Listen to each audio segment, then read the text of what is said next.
Comenzamos con método científico. Los 4 pasos, no los 4 pasos del método científico. Primero, observación. ¿Ya? La observación, por acá veremos su definición. ¿Ya? Ser la descripción de un fenómeno y, obviamente, el planteamiento del problema.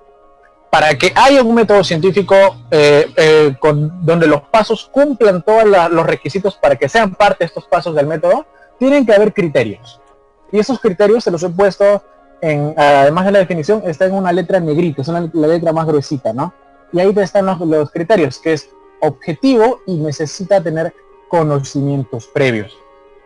La observación debe ser objetiva, claro que sí. ¿Por qué objetiva?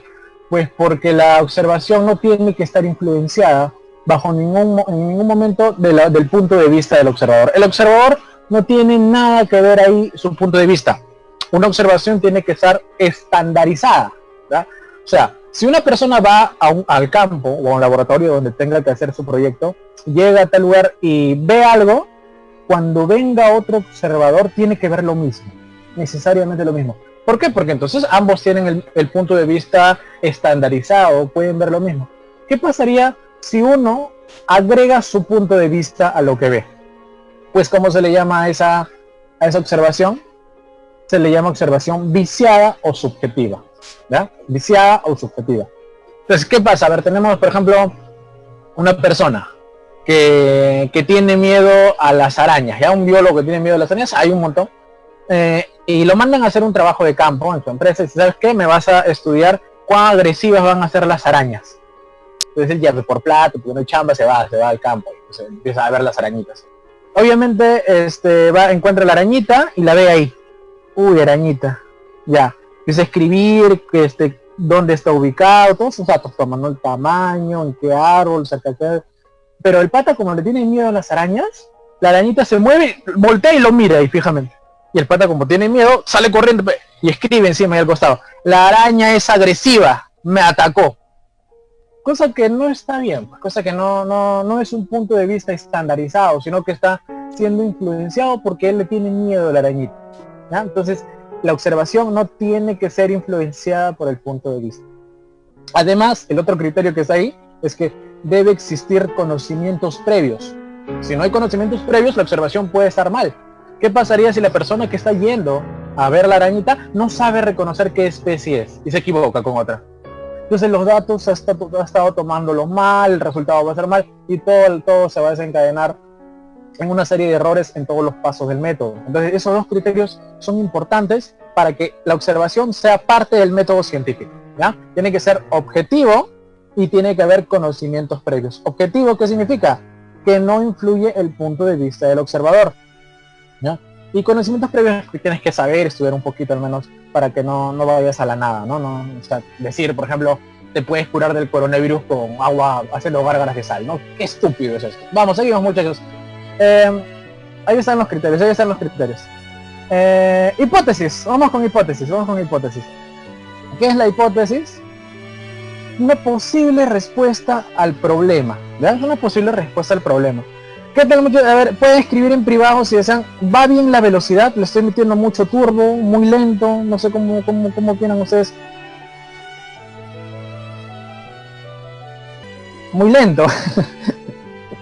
Yo me convierto en Eminem ahorita. Ya, está bien, listo. Vamos con hipótesis. Va a ser la posible respuesta al problema, ¿ya? Posible respuesta. Le vamos a bajar 0.05 de velocidad, ¿ya? Es una posible respuesta al problema, ¿ya? Y también, obviamente, debe haber algunos criterios que tenemos que seguir para que sea válido para un método científico, ¿ya?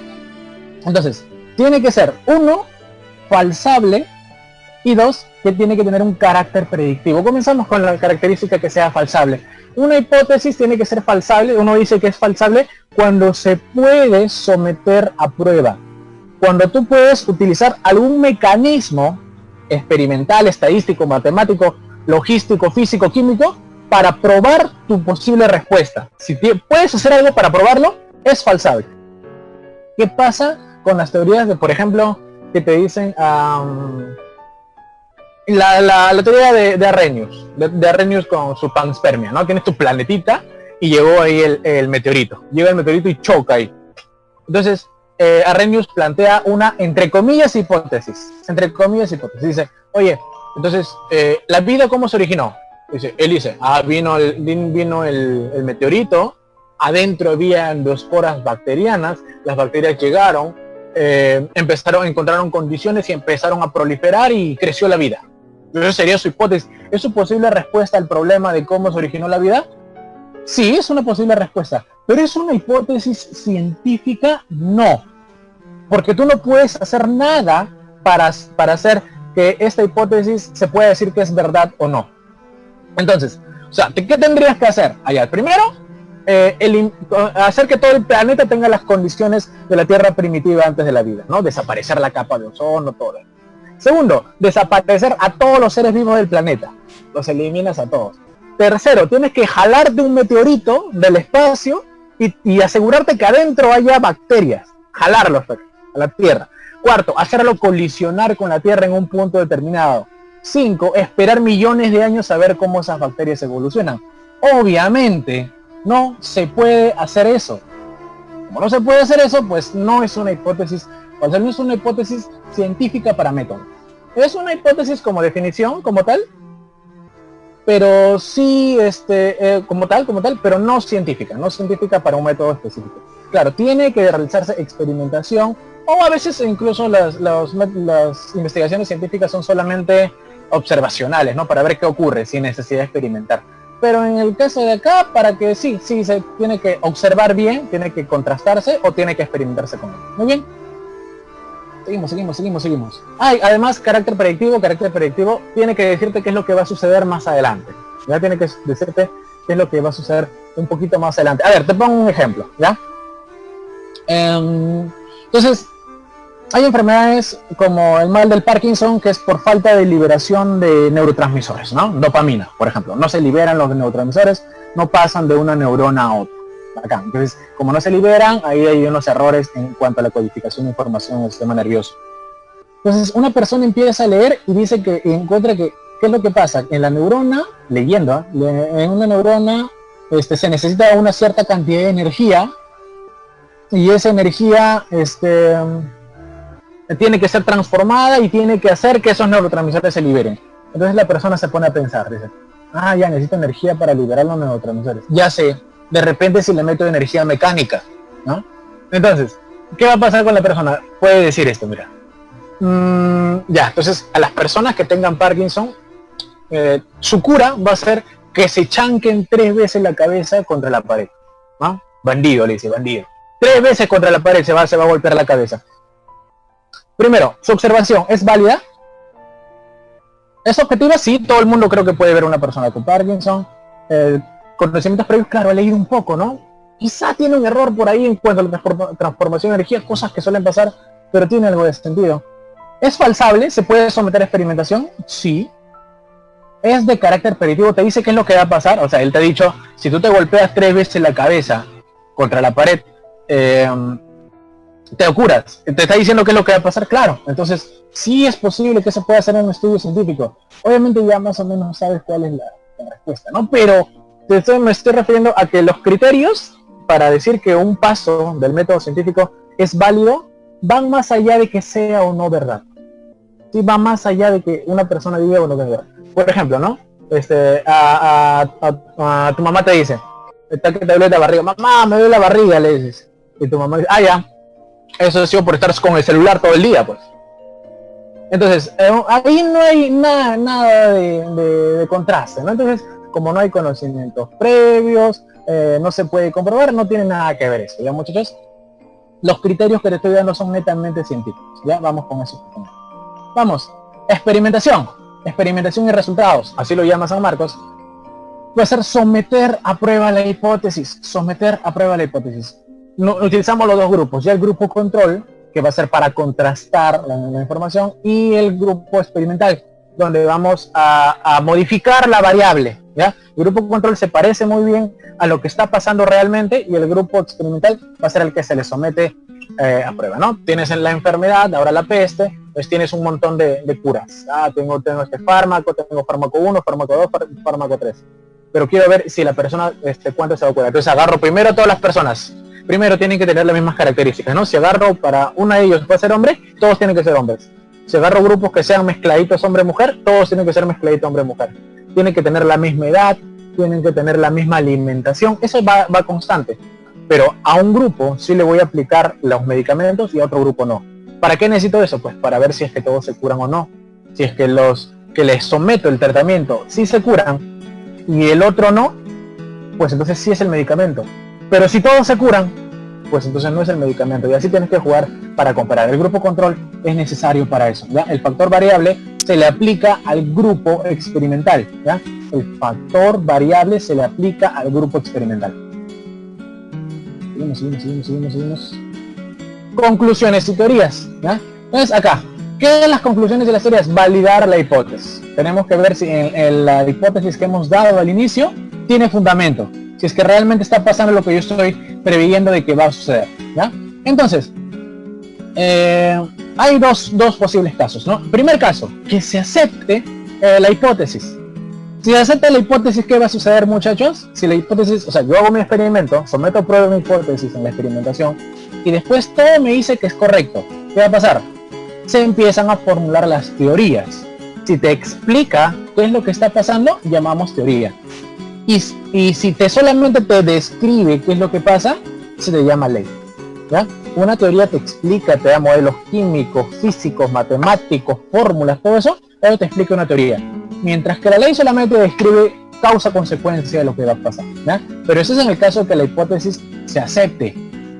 ¿Qué pasa si la hipótesis no se acepta, muchachos? ¿Qué pasa si la hipótesis se rechaza? ¿Qué sucede?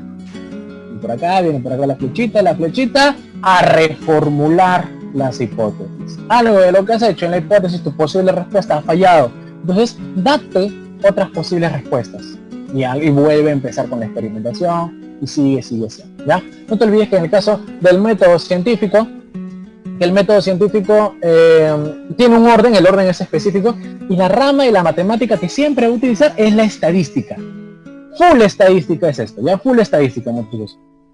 A ver, ¿cuál es más importante? ¿Ley o teoría? No hay más importante acá. Uno describe y otro explica, ¿ya? La ley solamente describe, la ley te dice qué es lo que pasa, por qué pasa, ¿no? O sea, cuando haces algo acá, pasa lo siguiente, como consecuencia, ¿no? Pero la teoría ya te describe qué es lo que va a pasar, ¿no? Si una persona viene y te tose en la cara, es probable que te contagies. Vendría a ser eso una ley, ¿no? Pero una teoría que te dice, pues los virus van a entrar por tus mucosas, van a llegar a los neumocitos 1, van a empezar a encontrarse con los ECA, van a empezar a proliferar y a reventar a los neumocitos de adentro, y algo así. Entonces una teoría te explica y una ley te describe. ¿Cuál es más importante? En realidad no hay. Las dos son necesarias, ¿ya? Las dos son necesarias. Los dos cambian. Las teorías y las leyes son posibles de cambiar. Estamos en ciencia, y en ciencia todo es posible que cambie, muchachos. Todo puede cambiar, ¿ya?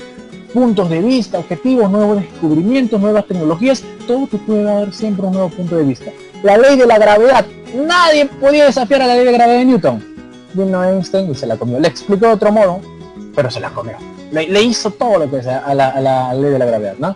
Ahora es la ley de la relatividad y eso, ¿ya? Entonces, ya no es que un cuerpo atrae el centro de la Tierra, sino que deforma el espacio-tiempo, ¿no? Algo así. Entonces, todo cambia mucho por la ley más estricta que parezca, puede cambiar en algún momento. Y esto es ciencia. En la ciencia todo puede cambiar. ¿Vemos ustedes? Listo. Hasta acá preguntas del método. Dejamos métodos acá. Levanten la manito.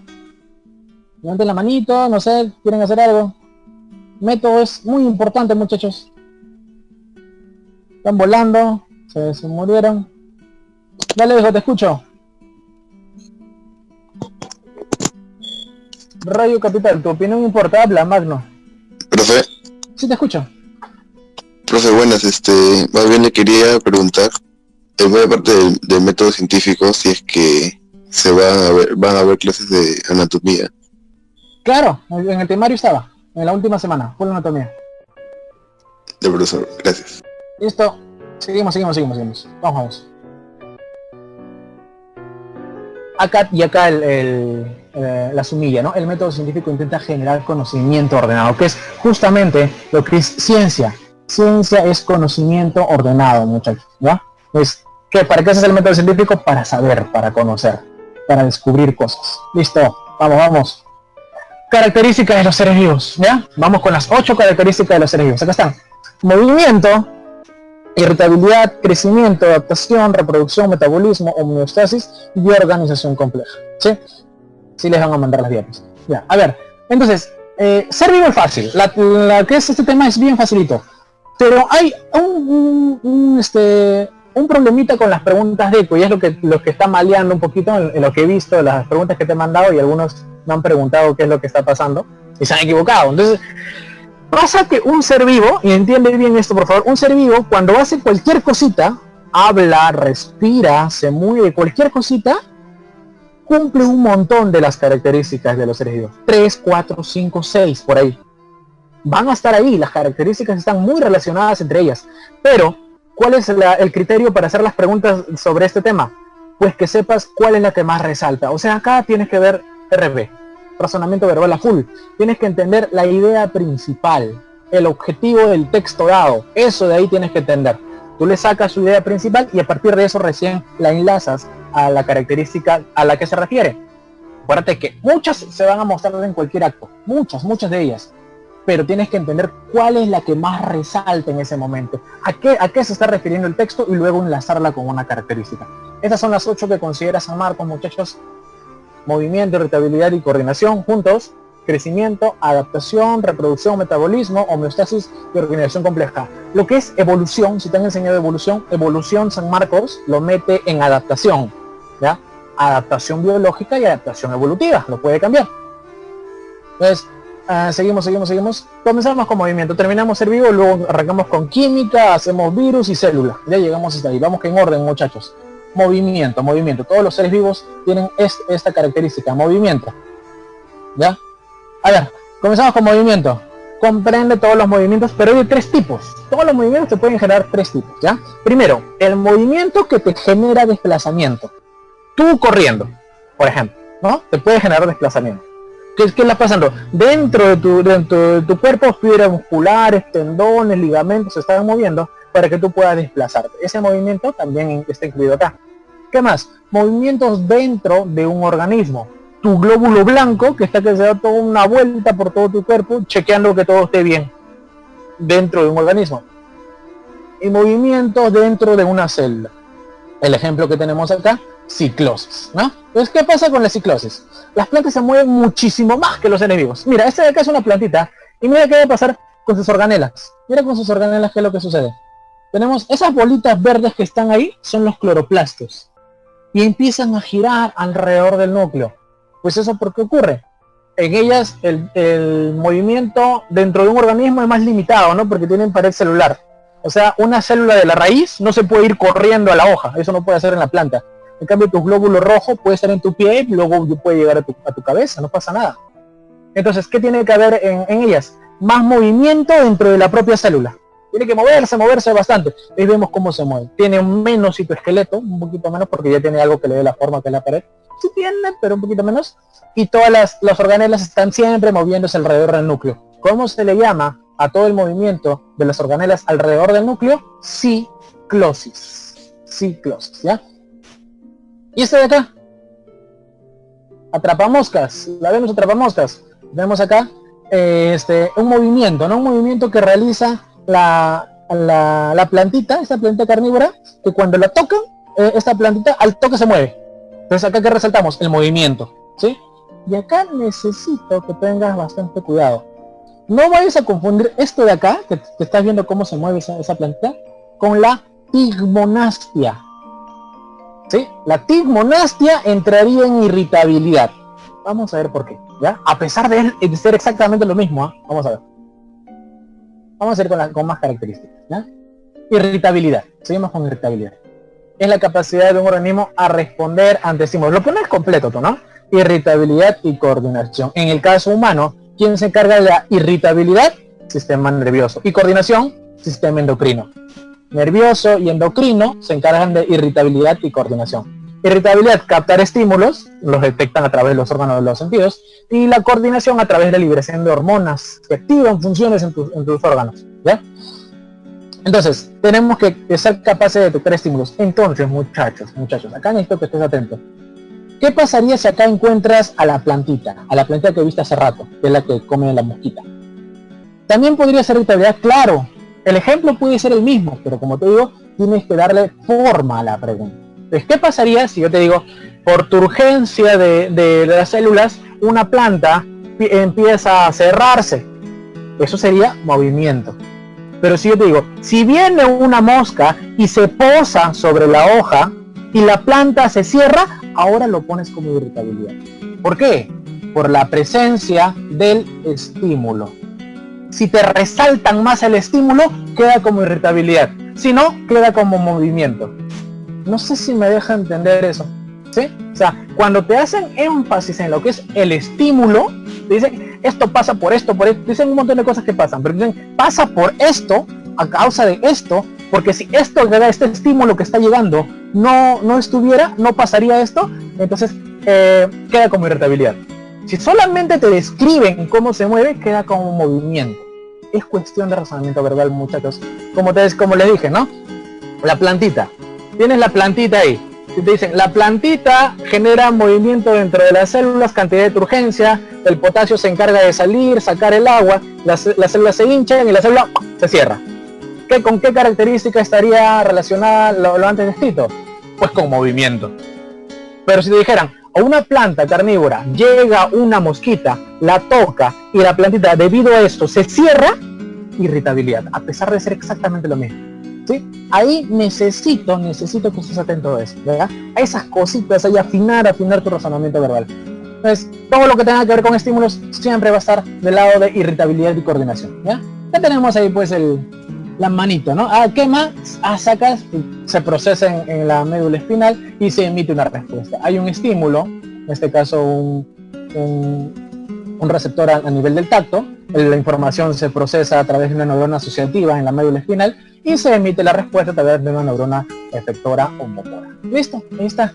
Irritabilidad y coordinación. No te olvides los dos sistemas, por favor. Nervioso para recibir el estímulo, por eso es tan importante el estímulo, y endocrino que libera las hormonas, ¿ya?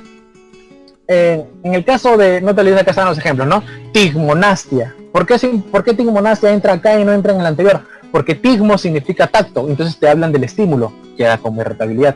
Acá están las fotonastias, están el fototropismo, ¿sí? ¿Por qué? Porque te mencionan el estímulo.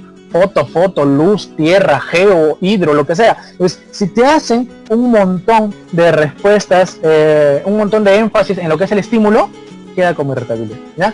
¿La alergia puede ser irritabilidad? Claro que sí, pero como te digo, todo depende de cómo te planteen la pregunta. Esto va más a cómo está formada la pregunta, ¿sí? ¿A qué característica quiere resaltar el profesor? Así que ahí queda, ¿ya? Ahí vamos a ver las preguntitas que te he dejado para ver si me logras entender lo que te estoy diciendo. Siguiente característica, crecimiento. Mira, si yo te hablo de fototropismo, ¿a qué me refiero? ¿Irritabilidad o crecimiento? Sería irritabilidad, porque dice foto, ahí hay el estímulo, irritabilidad. Entonces crece, sí crece, pero crece por el sol, irritabilidad, crece por el estímulo. Pero si solamente digo una planta crece, crecimiento. Si te digo tropismo solamente, sería crecimiento. Si te digo fototropismo, sería irritabilidad. Necesito que estés atento a eso. Seguimos. Pueden ser de dos tipos, ¿no? El crecimiento puede ser en número de células o pueden ser en el tamaño de células, ¿ya? Cualquiera de las dos. Pero tenemos de dos tipos. Si eres unicelular, ¿cómo vas a crecer? ¿En tamaño o en número? Si eres unicelular, ¿cómo creces? ¿En tamaño o en número? Vas a crecer en tamaño. Porque si fueras unicelular y crecieras en número, ya no sería crecimiento. ¿Qué sería? Reproducción. Ya no te saldrían un organismo de dos células, entonces serían dos organismos de una célula cada uno. ¿Sí? El músculo crece de ambos, pero básicamente crece en tamaño, ¿sí? A través del mecanismo llamado la hipertrofia, ¿ya? Eso lo dejamos por ahí muy rebuscadito. Entonces tenemos acá que los organismos unicelulares, ¿cómo crecen? ¿Cómo crecen los unicelulares? En tamaño. Y los pluricelulares en ambos. Hipertrofia, crecimiento de las células. Hiperplasia, crecimiento en número de células. ¿Ya? Listo, muchachos. Ahí tenemos a las células divididas. Salen más. Y ahí creció un número, ¿no? También crecen en tamaño, pero básicamente en número. Ahí están los dos tipos de crecimiento. No te olvides que para unicelulares solamente es en tamaño. ¿ya? El número es para pluri solamente. Adaptación, seguimos con adaptación, muchachos. Como te decía, acá en adaptación encontramos los dos tipos de adaptación, que son adaptación evolutiva y adaptación biológica, ¿no? Acá podrías meter evolución sin ningún problema. Seguimos. Facultad de desarrollar propiedades que le permita subsistir a un organismo. ¿Y un organismo para qué vive? ¿Cuál es tu objetivo en la vida? ¿Cuál es tu misión? Reproducir. O sea, si esta característica te da una posibilidad de reproducirte mejor, es una adaptación, ¿no? Si te permite reproducirte mejor, es una adaptación. Sea incluso sobrevivir, porque si no sobrevives no te vas a reproducir, obviamente, ¿no? Entonces, ¿qué tenemos por acá? Captar alimento, por ejemplo, mira. ¿Qué es esto de acá? ¿Qué es eso de ahí? Esa lengüita. Y un osito hormiguero, ¿no? Su boquita, y también su boquita el osito hormiguero. Entonces, su adaptación, ¿cuál es? Es su lengüita, que logra, que se ha alargado bastante para poder entrar a los hormigueros y sacar a su alimento, ¿no? Porque si no tuviera esa adaptación, ¿qué pasaría con él? Se queda sin alimento, y sin alimento vas a para poder reproducirte, no te reproduces ni a bala, ¿ya? Seguimos. Reproducción, capacidad de los organismos para producir individuos de su misma especie. Esto es lo más fácil, ¿no? Sexual y asexual. Con gametos, sin gametos. 2 progenitores, un progenitor. Con variabilidad, sin variabilidad. Si te acuerdas eso, espero que sí. Y ya está desde un montón de tiempo, ¿no? Desde el colegio pensando en eso. Terminamos ser vivo y luego hacemos las preguntitas, ¿viejo? Pero terminamos todas las características del ser vivo. Ahí está, ¿no? En este caso, la imagen está de la reproducción de tipo sexual. Siguiente característica, metabolismo. ¿Qué son el metabolismo? Son las reacciones químicas en los seres vivos, ¿no? Son todas las reacciones que se encargan del mantenimiento, crecimiento, reparación. Todas tienen que ver con metabolismo, al fin y al cabo, ¿no? O sea, si te vas a adaptar es porque vas a formar nuevas cosas. Si te vas a reproducir, necesitas formar nuevas células. ¿Qué es metabolismo? Pues como te digo de nuevo es cuestión de leer bien la pregunta, ¿ya? Pueden ser de 2 tipos, ana y cata. Anabolismo y catabolismo. Entonces acá tenemos, te activo el chat, necesito leerte acá. ¿Qué es esto? Ana o cata, lo que estás viendo ahí. Ana o cata.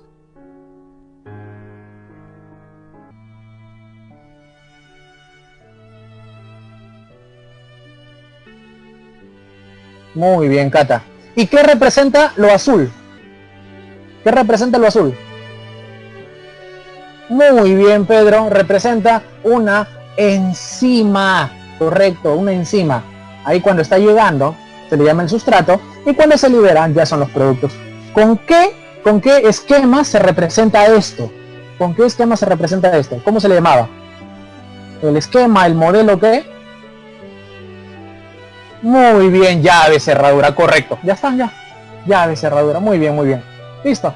Entonces seguimos, esta Ana y Cata, ¿no? Ana forma, bueno, formar, sí, ¿no? Forma, sintetiza, y catabolismo es creativo, ¿ya? El que libera energía, todo lo que ya lo manejas.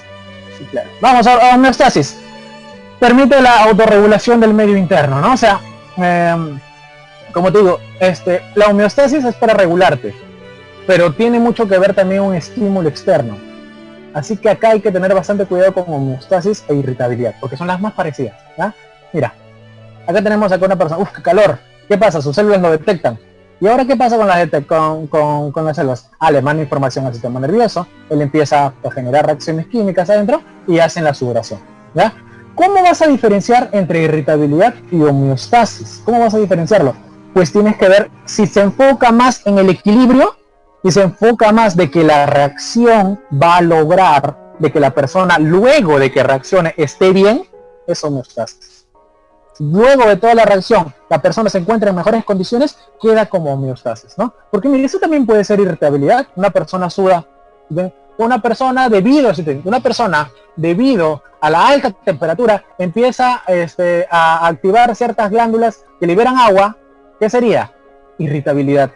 Te enfoca bastante en lo que es el estímulo. Dicen, una persona debido al calor empieza a liberar sustancias, las glándulas sudoríparas, que tienen una sustancia acuosa, que lo que hace es que al tener una alta capacidad calorífica refrescan al organismo. Homeostasis. ¿sí? Medio complejo, medio complicado es esto, pero es cuestión de leer solamente muchas y meterte así en la cabeza el profe. Profe, ¿qué me quiso decir? Y ahí te metes ahí, ¿ya? Intenta interpretarlo como él. Y la respuesta va a ser por lo general la primera que te salga, ya es la más obvia. Así que tranquilo, no le den tanta vuelta, ¿ya? Entonces, ahí necesito que te enfoques bien en estas características, que las chapes bien, que puedas darte cuenta bien de ellas. ¿En qué se enfoca la pregunta? ¿Ya? Si te enfoca bastante en el estímulo, es irritabilidad. Si te enfoca bastante que a partir de todo lo que ha pasado va a lograr el equilibrio, es homeostasis, a pesar de que pueda ser lo mismo, ¿ya? Así que no te fíes de que cada ejemplo, cada uno, ¿eh? Cada uno le puede dar un enfoque distinto. Y el de acá, a ver, mecanismos. ¿Alguien se acuerda del feedback? Feedback hormonal. Ya, claro, ¿no? La retroalimentación de las hormonitas. A ver, sígueme con esta imagen, por favor. Sígueme con esta imagen. A ver, sígueme acá, ¿ya? Entonces, tenemos que ver primero cómo las reacciones se van a dar para lograr el equilibrio. En este caso yo estoy diciendo de una vez que esto es para homeostasis. ¿Podría ser para irritabilidad? Sí, porque es una respuesta a un estímulo. Pero te estoy diciendo de cajón ahorita que es para que entiendas cómo funciona este sistema, ¿ya? Entonces, vamos por acá. Primero, se da en el sistema hay baja glucosa. Comenzamos por acá abajito, ¿ya? Hay baja glucosa en sangre. Se ve el cursor, ¿verdad? Se ve el cursor. Acá tenemos la glucosa baja en sangre, ¿ya? ¿Qué va a pasar? Pues el páncreas va a empezar a liberar una hormona, el glucagón. Ahí se libera el glucagón. El glucagón, ¿qué es lo que va a hacer? Llega al hígado y ¿qué va a convertir? El glucógeno en glucosa. Tienes que seguir el colorcito, está en rosadito, mira. Glucosa baja en sangre. Se activa el glucagón. Llega al hígado. El glucógeno se convierte en glucosa. ¿Y ahora qué pasa con la glucosa? Sale del hígado. ¿De dónde se va? A la sangre. ¿Y eso qué hace? Que empieza a haber más azúcar en sangre. Acá, se dan cuenta, ¿no? El cuerpo se da cuenta que hay alto azúcar en sangre. Es el páncreas que libera insulina. Ahora va a liberar insulina. ¿Y la insulina qué es lo que hace? Disminuye el azúcar en sangre, lo convierte en glucógeno. Entonces viene por acá. La glucosa, sigue el azulito, se convierte en glucógeno. Entonces ya no hay glucosa. ¿Ahora qué va a pasar? Baja azúcar en sangre de acá. Y vuelve a empezar. Sí, entonces este sistema de regulación es netamente homeostático, ¿no? O sea, también puede ser por irritabilidad, claro, ¿no? Pero como te digo, dale enfoque siempre a la pregunta, ¿ya? Sí, la somatostatina regula ambos, es el que se encarga de decidir quién se va liberando, quién no, ¿ya? Cantidades y secreciones sobre todo. Listo, muchachos. Entonces, espero que hayas entendido esto de homeostasis. A ver, seguimos. Y la organización compleja, acá necesito hacer algunos detalles, ¿ya? Entonces, esto es lo que considera San Marcos, esto es lo que está en el librito, las nuevas consideraciones. Esos niveles, ya subcelular, celular, tisular, organológico, sistémico, individual, población, ecosistema, ecosfera y biosfera. Ya aún no meten biomas acá, así que tranquilito. Biomas se ve en ecología, lo vamos a ver en la tercera semana, no te preocupes. Pero acá, al menos en la clase de organización compleja, de características del ser vivo, no entra biomas. Ya sabes, ¿no? Que son un lugar con ciertos animales y cierto clima, ¿ya? Pero esto entra acá. Coordinación entra en irritabilidad, son juntos, irritabilidad y coordinación, ¿ya? Siempre de la mano, siempre juntitos. Listo, entonces comenzamos con el nivel subcelular, nivel atómico, los bioelementos, ¿no? Primarios, bla, bla, bla, lo vemos en un ratito. Molecular, pues acá hablamos de moléculas y cuando los bioelementos se juntan, forman moléculas. Las moléculas se juntan, forman macromoléculas. Las macromoléculas se juntan, forman supramoléculas. Y las supramoléculas se juntan y entre comillas se forman el nivel organular, ¿ya? ¿Cómo diferenciamos una supramolécula? Ajá, sí, exacto, una supramolécula es un virus. ¿Cómo diferenciamos una supramolécula de una organela? Porque mira, acá este nucleolo, por ejemplo, ¿cómo lo diferenciamos? Por la membrana, ¿ya? Si tiene membrana, es organular. Te hablo pues del núcleo, te hablo de la mitocondria, del cloroplasto, del lisosoma, de la vacuola. Pero si te hablo del ribosoma, no tiene membrana, queda como supramolécula, ¿ya? Es una forma de verlo. Sirve para todo, aplica para todo, ¿ya? La membrana celular, ¿qué va a ser? ¿Supramolécula u organular? ¿La membrana tiene membrana? No creo que me digas que sí, ¿no? Entonces queda como supramolécula. ¿Ya, muchachos? Lo manejamos así,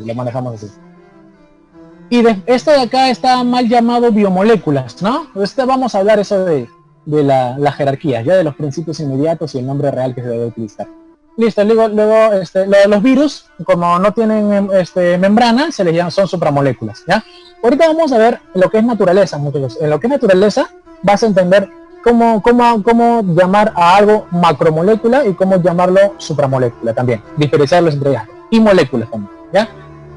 Nivel celular, células procariotas y eucariotas, no te olvides que acá encontramos a la bacteria, ¿ya? La bacteria, todos los organismos, algunas algas unicelulares, diatomeas que están por ahí. Listo. Tisular de tejidos, ¿no? Tejido adiposo, por ejemplo, que tienen diferenciadas, que son diferenciadas ya. Organológico, no lo confundas con organular, por favor. Organológico es de órganos, organular es de organelas, ¿ya? Sistémico, todos los sistemas, ¿no? Sistema nervioso, endocrino, inmune, bla, bla, bla. Individual, encontramos al humano y también a la bacteria, no te olvides, ¿sí? La bacteria entra en nivel celular, acá celular, y entra en nivel individual. Solamente que este de acá es un individuo unicelular y también acá es un individuo, bueno, un individuo pero unicelular. Y la bacteria entra ahí, ¿ya? La bacteria va a entrar en ese nivel. Población, conjunto de individuos de la misma especie, tienen que ser de la misma especie. En ecología ya vamos a ver por qué es necesario decir eso de que debe estar en una zona y en un momento determinado, ¿ya? En ecología se resalta más por qué es eso. Por ahora es suficiente con que sepas que son de la misma especie. Comunidad, ya hablamos de varias especies, no solamente una, sino varias especies. Ecosistema, ya hablamos de las comunidades, de los seres vivos, pero más su medio, ¿no? Incluye suelo, incluye temperatura, incluye pH, incluye si es un sistema marino, salinidad, nutrientes, rocas, por ahí, ¿no? Y todo lo que es el ecosistema. La ecosfera van a ser todos los ecosistemas del mundo, todos los ecosistemas juntos. Acuérdate que la única ecosfera que conocemos es la Tierra, ¿sí? Si hubiera otro planeta con vida también se le podría llamar ecosfera. Y la biosfera es el conjunto de lugares donde hay vida, que tengan algo en similitud. Ahí tenemos pues la hidrosfera, tenemos la litosfera, tenemos la atmósfera por ahí, ¿ya? Entonces son biosferas esas de ahí. Entonces, ecosfera, todos los ecosistemas juntos, y la biosfera es que tengan algo en particular, ¿no? La hidrosfera, por ejemplo. Ahí está. Seguimos. Vamos, bioquímica. Vamos, nos metemos en bioquímica de frente, muchachos, para hacer la mayor cantidad de preguntas posibles hoy. Que espero que lo hayas intentado, ¿no? Algunas al menos. Y hoy vamos a explicar qué pasó. Entonces, la bioquímica lo podemos agrupar en dos, ¿ya? Lo podemos agrupar en dos. Bioelementos y antes conocidas como biomoléculas. Eso le cambias, ya eso vamos a cambiarlo de una vez. Comenzamos con los bioelementos, ¿ya? Comenzamos con los bioelementos. Vamos, los bioelementos son tres, ¿no? Los tres grupos. Bioelementos primarios, los secundarios y los oligoelementos. No le vayas a llamar trazas. Bueno, sí puedes llamarle trazas. Por ahí te mencionan chiquito trazas, pero San Marcos si te lo pone los dos juntos, ¿no? Los oligoelementos o trazas están por ahí, ¿ya? Entonces, los primarios, ¿por qué se caracterizan? Hay un montón. Un montón están por ahí, ¿no? No te olvides que San Marcos es chon, solamente chon. No mete fósforo y no mete azufre en primarios. San Marcos es chon, ¿ya? Solamente chon. Secundarios, aproximadamente 0,7% de la materia viva está conformada por ellos. Y los oligoelementos, esto por favor agárralo y tatúatelo en el brazo. La ausencia de oligoelementos genera enfermedades carenciales, ¿no? Por lo general. ¿Hay elementos secundarios que te generan enfermedades carenciales? Sí, obviamente. Pero la gran mayoría de elementos que te generan enfermedades carenciales están en los oligoelementos, ¿ya? Entonces, la ausencia de oligoelementos puede generar enfermedades carenciales. Y dejamos a los bioelementos ahí. Vamos a ver luego el cuadro grande donde están todas sus funciones. Ahí está bien resumidito el cuadrito. Ahora, cuando los bioelementos se agrupan, ¿qué forman? Forman moléculas, ¿sí? Como estamos en biología, son biomoléculas. Cuando las biomoléculas se juntan, ¿qué forman? Macromoléculas, ¿no? Cuando varios tipos, naturalezas distintas de macromoléculas se juntan, se forman supramoléculas. ¿Y cómo lo vamos a llamar a todo eso? Porque, por ejemplo, si yo pusiera biomoléculas acá, en el siguiente, ahí no puedo incluir al glucógeno, porque el glucógeno no es una biomolécula. El glucógeno es una macromolécula, no podría meterlo. ¿Qué ha hecho San Marcos para poder meter a eso? El término, principios inmediatos. Acuérdate de eso, principios inmediatos. Olvídate de eso de biomoléculas. Llámalos principios inmediatos. Te agrupa a todos los conjuntos que ya no son bioelementos, sino que están en un nivel más. ¿Sí? Principios inmediatos. Y hay de dos naturalezas, pues, ¿no? Los inorgánicos y los orgánicos. Vamos con los inorgánicos primero, que intentemos trabajar tres: agüita, gases y las sales, ¿ya? Agüita, gases y sales. Ahí están los principios inmediatos inorgánicos: agua, gases, sales. Vamos, principios inmediatos orgánicos. Acá están ya las cuatro naturalezas que ya las conoces, ¿no? Glúcidos, lípidos, proteínas y ácidos nucleicos. Esto de acá manéjalo bien, por favor, para que no te pierdas. Esta es la jerarquía que se utiliza en San Marcos, ¿ya? A ver, vamos a repetir esto, ¿ya, muchachos? Mira, es que pasa de que si tú, a este, por ejemplo acá, glúcidos. Si tú dices que los glúcidos es una biomolécula, está mal. Porque en los glúcidos encontramos, por ejemplo, al glucógeno, al almidón. ¿Y el almidón es una molécula? No. ¿Qué es? Es una macromolécula. Entonces no se le puede poner eso de biomoléculas. ¿Cómo le llama San Marcos? Principios inmediatos, ¿ya? ¿Y qué son estas cuatro cosas que están acá? Glúcidos, proteínas, lípidos, ácidos nucleicos. Son naturalezas. Son moléculas que se han agrupado en esos grupitos, esos cuatro grupos que están ahí, porque tienen algunas características similares, ¿ya? O sea, todos los glúcidos tienen características de que, por ejemplo, la gran mayoría son la fórmula, ¿no? CHC, C6, H2O6, a la N, algo así, ¿ya? Tienen hexosas, ketosas, grupos cetona, grupo aldehido, tiene una característica en común. Los lípidos, ¿qué tienen en común? Su naturaleza, ¿cómo es su naturaleza? Apolar. Entonces todos los apolares los metemos ahí de golpe, de cajón. Las proteínas, ¿por qué se caracterizan?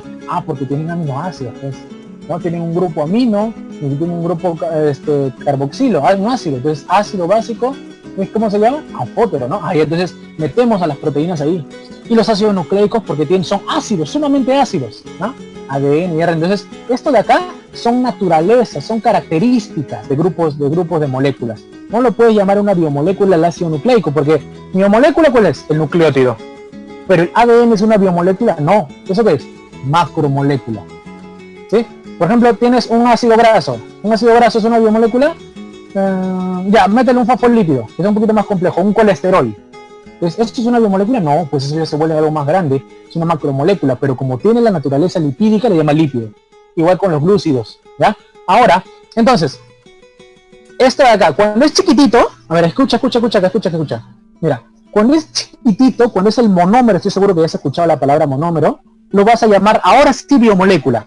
Ejemplo, glucosa, galactosa, ácido graso, aminoácido, nucleótido. Son chiquititos los monómeros, ¿te acuerdas?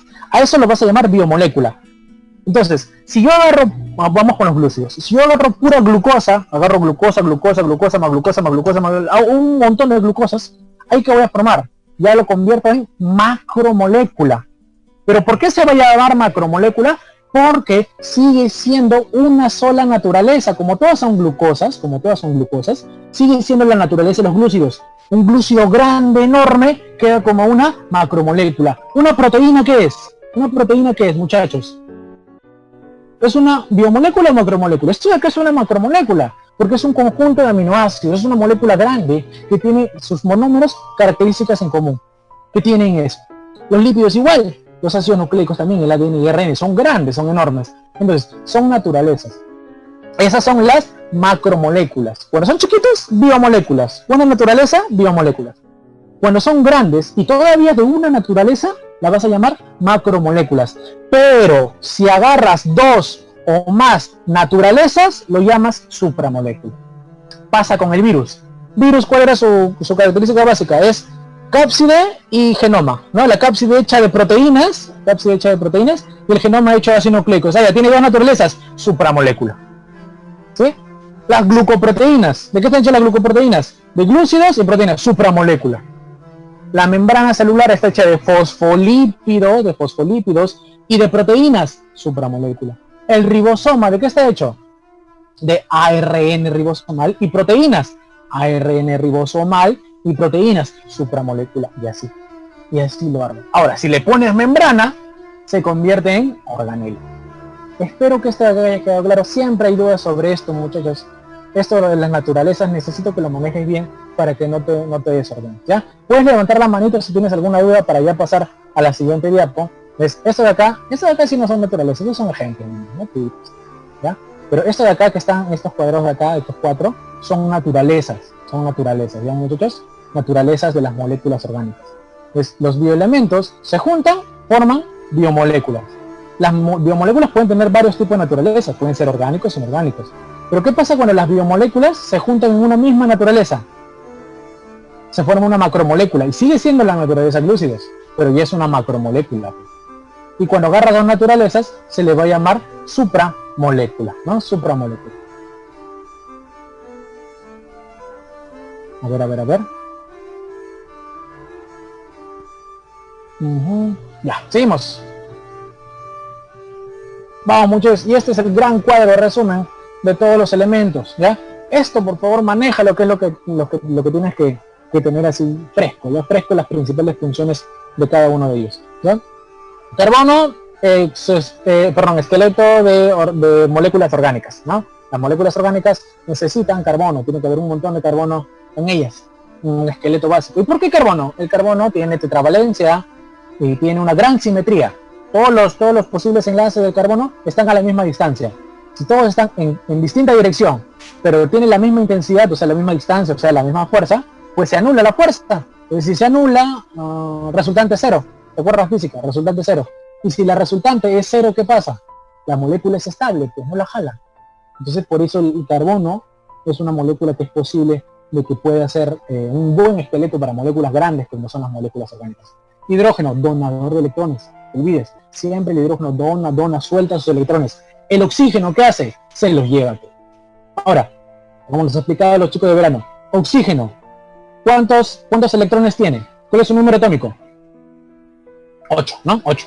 ¿Cuántos electrones de valencia tiene? Ahora sí, ¿cuántos electrones de valencia tiene? 6. 6 electrones de valencia.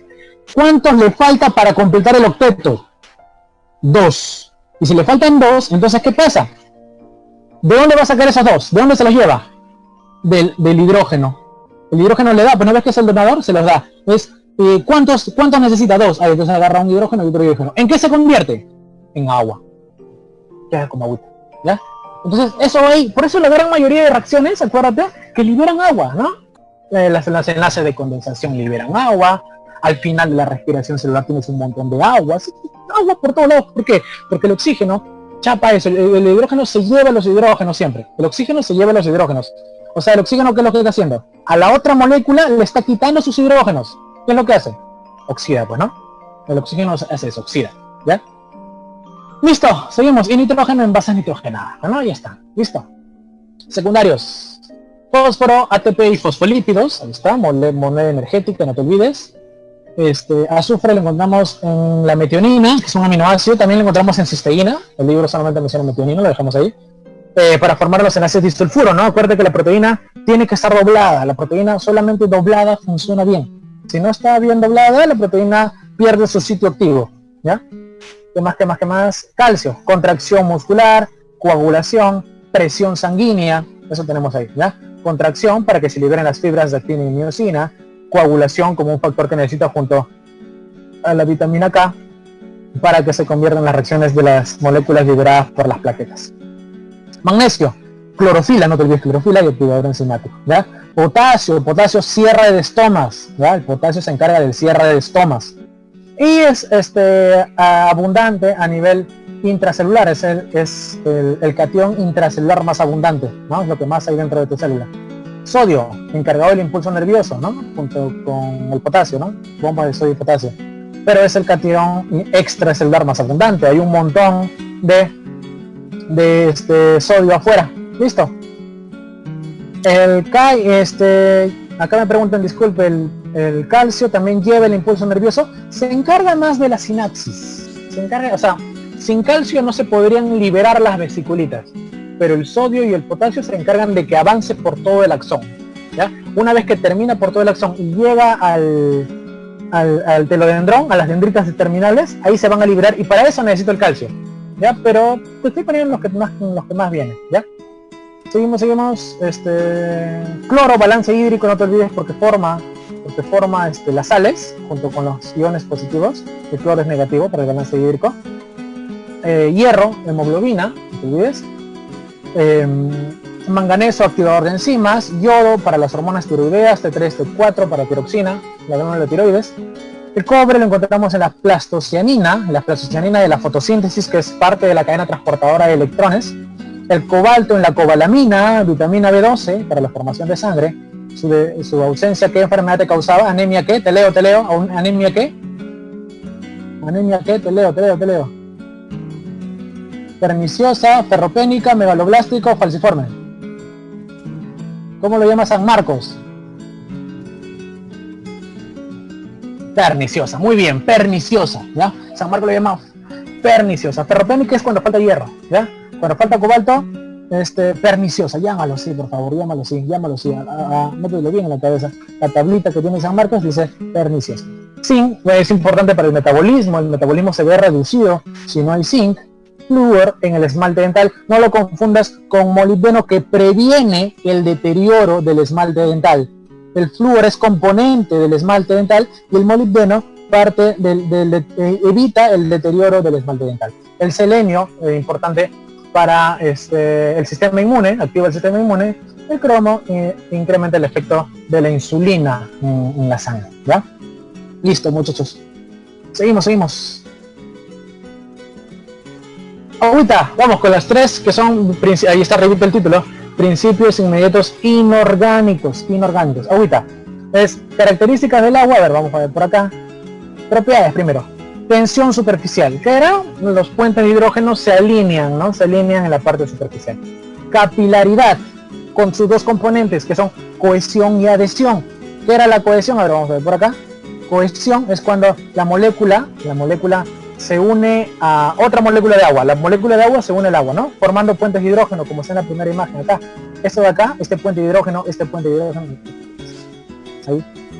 hidrógeno de acá y este puente de hidrógeno de acá, esto de acá, hacen la cohesión. ¿Y qué era la adhesión? Cuando la molécula se pega a los vasos, y eso permite la capilaridad, ¿ya? Listo.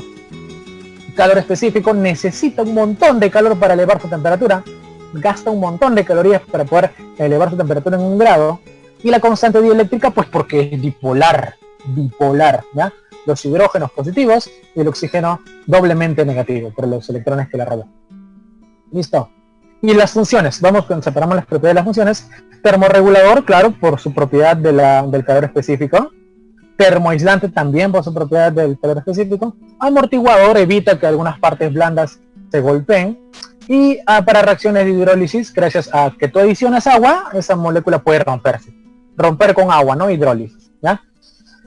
Gases, los dos gases más importantes, ¿cuáles son? Este de acá, ¿qué es? A ver, escribe, este de acá, ¿qué es? Nariz de pataclón, ¿qué es esto? Oxígeno, muy bien, oxígeno. Rojo siempre es oxígeno. Siempre el negrito es el carbono, el rojo es oxígeno. En esa que tenemos el oxígeno que se formaba, que se liberaba en la fotólisis del agua, ¿no? No te olvides. Y el de acá es el CO2, anhídrido carbónico, ¿no? Que se liberaba en la respiración celular. Ahí están los dos gases, los más importantes. Y las sales. San Marcos considera dos tipos de sales. Sales precipitadas o sólidas y sales diluidas o disueltas. ¿Ya? Ahí está. Sales precipitadas o sólidas y sales diluidas o disueltas. Dos tipos de sales. ¿Qué tenemos acá? Nombre del primero. Escribe el nombre. Nombre del primero.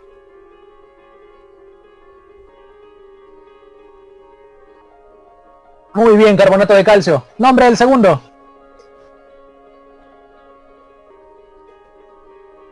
Fosfato de calcio. Muy bien, San Borja, y adelante. ¿Dónde encontramos carbonato de calcio? En las conchas de los moluscos. Básicamente ahí, en las conchitas de los moluscos. También hay un otro libro, pero básicamente concha de moluscos. Y fosfato de calcio, huesos y dientes. Muy bien. Diluidas. Acá encontramos ya los que son en forma de iones, ¿no? Aquí encontramos el sodio, el potasio y el cloro, ¿no? para el balance hídrico. El calcio, que ya hemos visto la coagulación. esa contracción muscular, eso de ahí. Y estas moléculas de acá, estos zinc, manganeso y magnesio, que son cofactores enzimáticos, ¿ya? Y listo. Terminamos principios inmediatos inorgánicos. Nos vamos a los orgánicos, ¿ya? Principios inmediatos orgánicos. Vamos, glúcidos. Moléculas más abundantes. Guárdate bien esto, son las moléculas más abundantes. Sus funciones: energética, te da una gran cantidad de energía inmediata, ¿ya? Estructural, ¿dónde encontramos? Formando parte de la celulosa, ¿no? Por ejemplo. Reconocimiento, formando parte del glucocálix. Y de reserva, como el glucógeno o almidón, ¿ya? Entonces tenemos por acá la clasificación: mono, oligo y poli, ¿ya? Monosacáridos pueden ser pentosas si tienen 5, pueden ser hexosas si tienen 6. Ya sabemos que hay tridosas, tetrosas, los que vienen son estas dos nomás, ¿ya, muchachos? Acá tenemos, acá quién es la glucosita, ¿ves? Esta, la glucosa, ¿ya? Es el principal sustrato energético, ¿no? Tu cuerpo siempre pide glucosa. Oligosacáridos, que en este caso los que más resaltan son los disacáridos, que son la lactosa, la sacarosa y la maltosa, ¿no? Ahí está. Entonces ahí tenemos una maltosita. La maltosa, ¿cómo se forma? A partir de dos glucosas. La lactosa, ¿cómo era? Glucosa más galactosa. Y la sacarosa es glucosa más fructosa. Ahí están los oligosacáridos. El enlace glucosídico, no te olvides.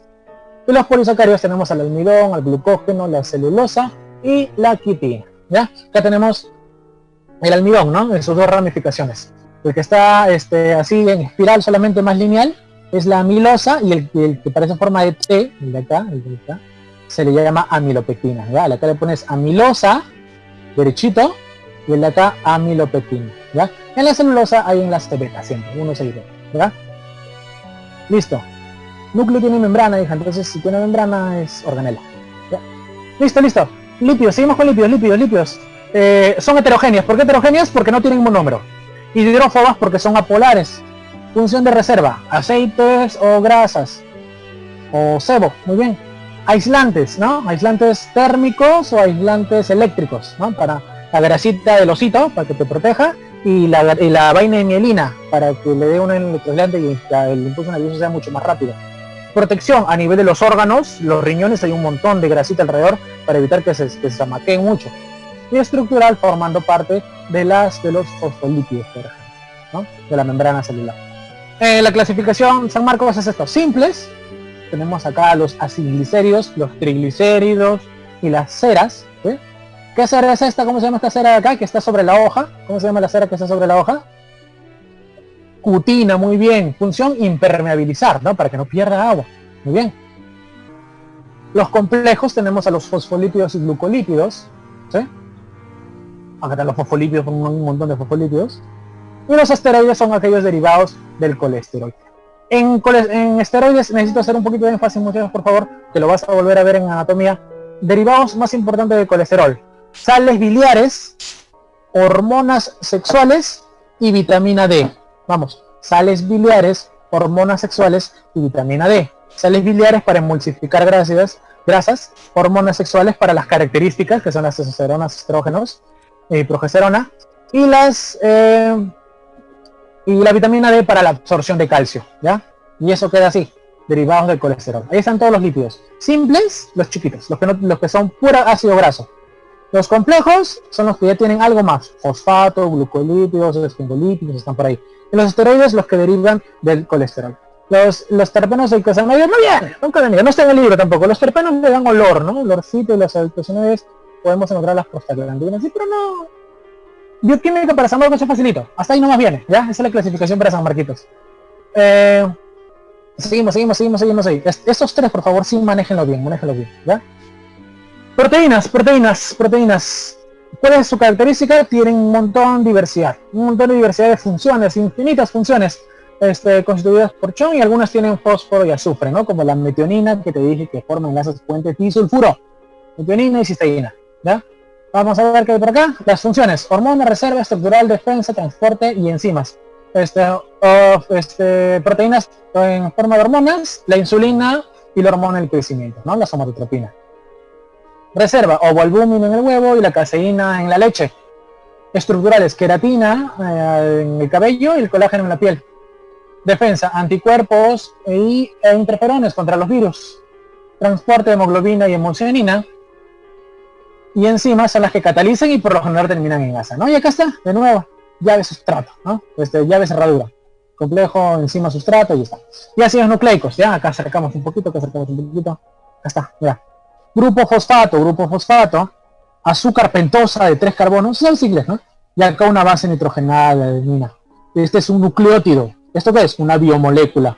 Pero cuando agarro varias biomoléculas, ¿qué se forma? Las macromoléculas, en este caso son los ácidos nucleicos, tipo ADN y ARN. Vemos por acá las diferencias, ¿ya? Sí, mucha costumbre del inglés, vas a ver toda tu carrera. Gracias. Ya, a ver, acá tenemos el ADN, ácido desoxirribonucleico, que tiene su base desoxirribosa y que tiene timina y 2 cadenas. Y el ARN, que tiene su ribosa, una sola cadena y tiene uracilo, ¿ya? Entonces, ¿cuáles eran los enlaces en las moléculas? En glúcidos, glucosídico. En lípidos, éster. En proteínas, peptídicos. Y en ácidos nucleicos, fosfodiéster, ¿ya? Fosfodiéster. Vamos a ver, seguimos avanzando hasta donde lleguemos. Si nos da tiempo, hacemos eso de dogma. Tengo varias cositas por acá para mostrarlo. Vamos a ver hasta donde lleguemos. Características, ¿ya? Virus. Ya pasamos al siguiente tema, estamos en el punto 3. Complejos supramoleculares infecciosos. Complejos supramoleculares infecciosos. Parásitos intracelulares. Oh, mira, con mayúsculo te lo he puesto, ¿eh? Ahí te dice todo. Parásito, que era un parásito, era aquel que se beneficia del otro y el otro le causa un perjuicio, ¿ya? Intracelulares obligados. Sí, vamos a hacer las preguntas, todas las que se puedan. Y su genoma puede ser ADN o ARN, ¿ya? Submicroscópicos, todas las características que se dan acá, esas 4 me las aprendes, por favor, bien. Estructuras, vamos a ver qué encontramos por acá, vamos a ver qué por acá. El virión, ¿no? Acuérdate que San Marcos sigue considerando el virión como el virus extracelular, ¿ya? Para San Marcos el virión sigue siendo un virus en estado extracelular, ¿ya? A ver qué dice. Estructuralmente los virus contienen más ADN o ARN. Pueden tener solamente uno de ellos. Cada uno puede tener solamente uno de ellos, ¿ya? La mayoría son más ARN, ¿ya? Pero pueden tener solamente uno de esos tipos. Virión. Entonces, ¿el virión qué es? Un virus extracelular. ¿Cuáles son sus componentes? Las bolitas, que son los capsómeros. Todo el conjunto de capsómeros se le llama la cápside.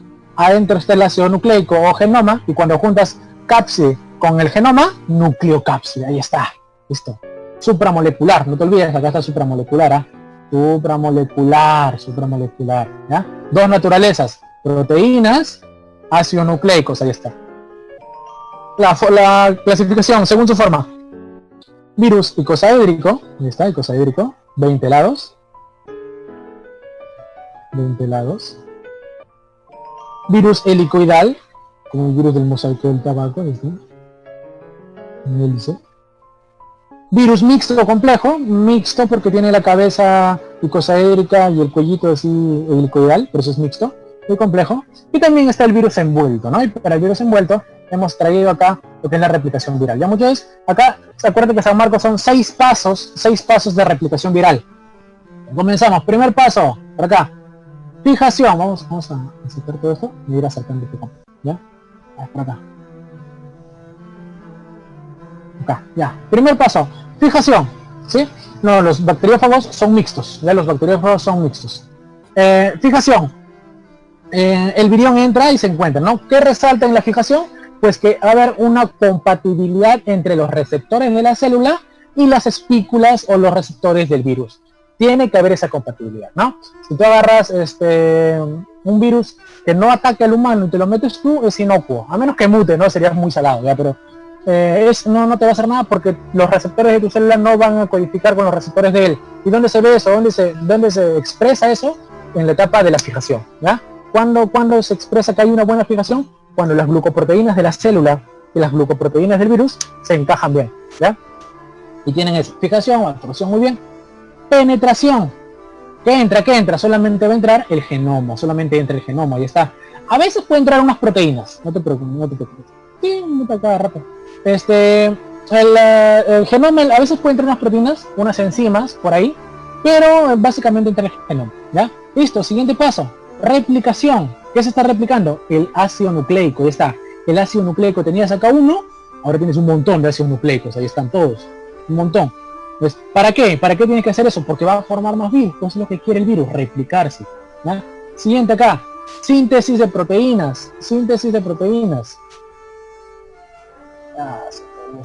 Guarda un ratito. Un ratito. Ya, acá, seguimos. Síntesis de proteínas. Ahora, ¿qué va a pasar? Este virus utiliza el genoma, que lo ha duplicado varias veces, y ese genoma lo mete a los ribosomas de la célula. Y si lo mete a los ribosomas, ¿qué va a pasar? Esos ribosomas van a empezar a formar las proteínas, que en este caso, en la cápside, toda la estructura externa del virus.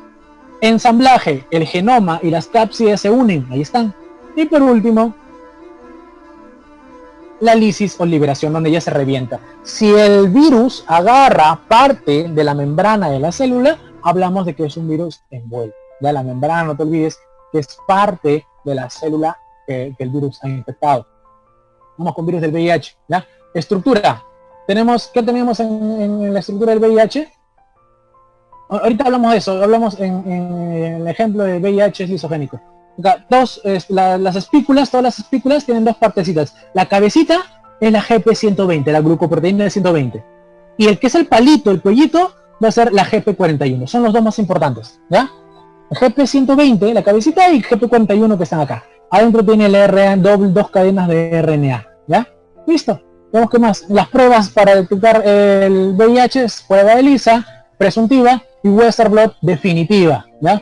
ELISA presuntiva y Western blot definitiva. Vamos con la replicación viral del VIH. Entonces, todo lo que está en rojito son todos los mecanismos que tiene tu cuerpo para intentar evitarlo, ¿ya?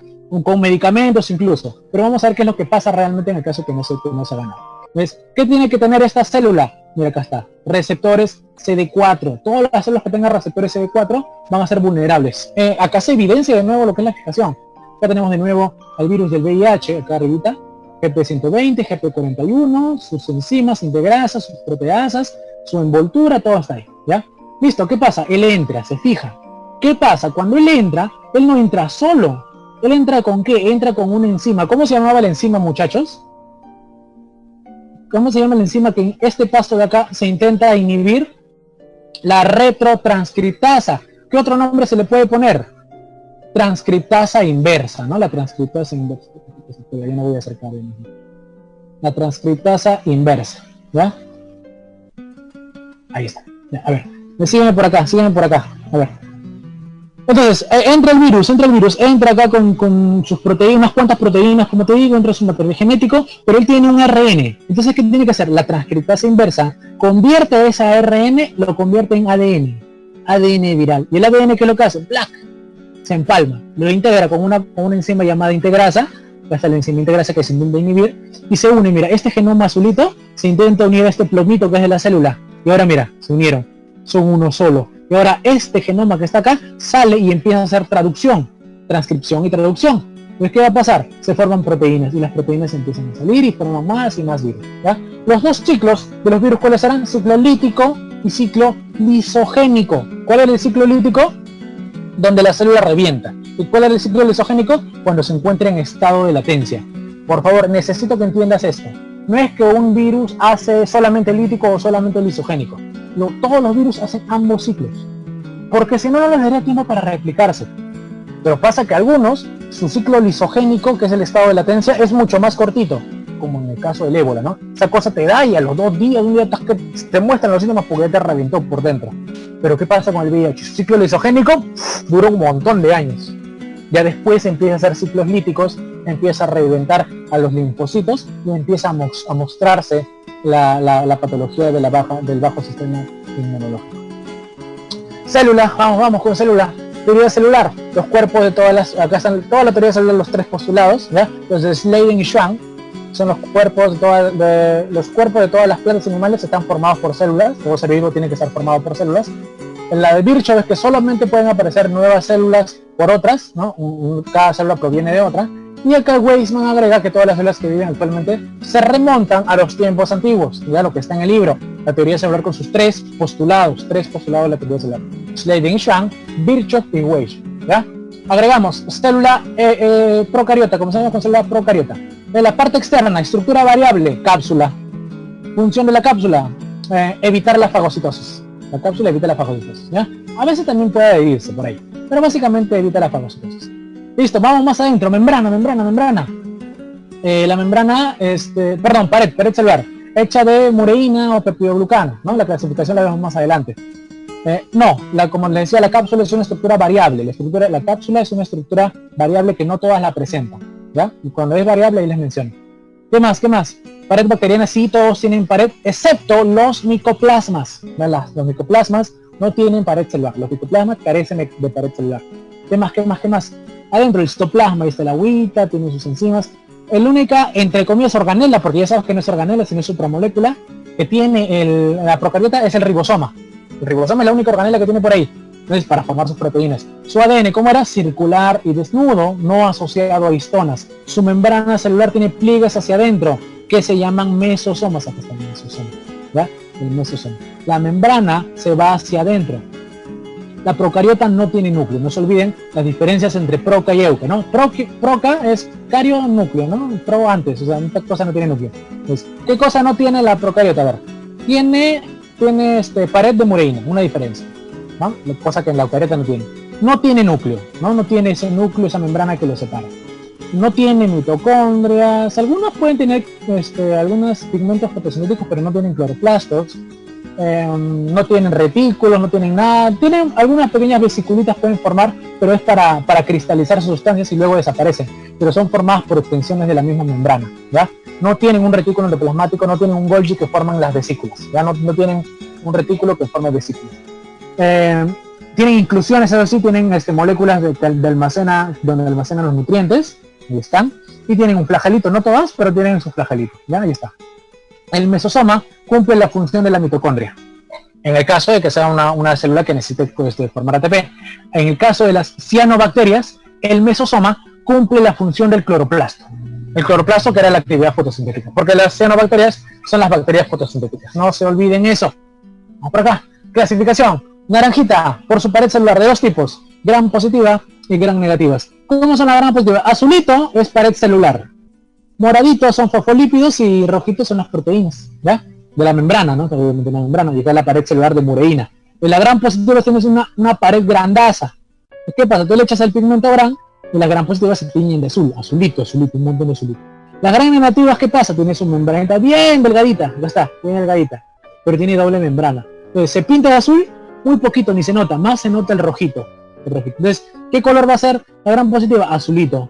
¿Y qué color va a ser la gram negativa? Rojito. Ya ustedes saben diferenciar los colores, ¿no? Escarlata, violáceo, son un montón de colores que hay. Ya tira, para nosotros es azul y rojo, ¿ya? Ya sabes cómo es. Por su forma, esa es clasificación según su pared. Positivos y negativos. Por su forma. Cuando es una bolita, coco. 2, diplococo. 4, tetracoco. Cuando son una línea de varios poquitos, estreptococo. Sí, las dos tienen, acá en la pared celular, las dos tienen mureína, ya muchos, solo que acá tiene un montón, y acá tiene muy poquito. Y la mureína es el que capta el pigmento. Entonces, ¿quién se tiñe azul? La gran positiva, ¿ya? Pues seguimos. 2 diplococos, varios estreptococos. Forma de bastón, bacilo. El forma de coma, el vibrio. El estafilococo acá está, lo he puesto de costadito, acá está, que es un racimo que salen de varios lados. Y acá el espirilo, ¿no? El espirilo que ¿ya? Ahí está, por su pared celular, su clasificación por su pared y por su forma. Ahí está. Listo, clasificación por su nutrición. Ay, Dios mío. Se pueden quedar, ¿no? No creo que tengan cosas que hacer. Espero que sí, espero que puedan quedarse al menos un ratito más, ¿ya? Vamos a avanzar lo más rápido que podamos, muchos. Dos tipos, es autótrofas y heterótrofas. Autótrofas y heterótrofas. ¿Cuáles son las autótrofas? Que utilizan como fuente de carbono al CO2. Y las heterótrofas, las que utilizan, ¿quiénes son? Que utilizan otra molécula, cualquiera que no sea CO2, ¿no? Por ejemplo, una bacteria que coma glucosa, que hay un montón. Entonces, ¿cuál es su fuente de carbono? La glucosa, pues, entonces es heterótrofa. Y si una bacteria, su fuente de carbono es CO2, es autótrofa, ¿ya? ¿Así?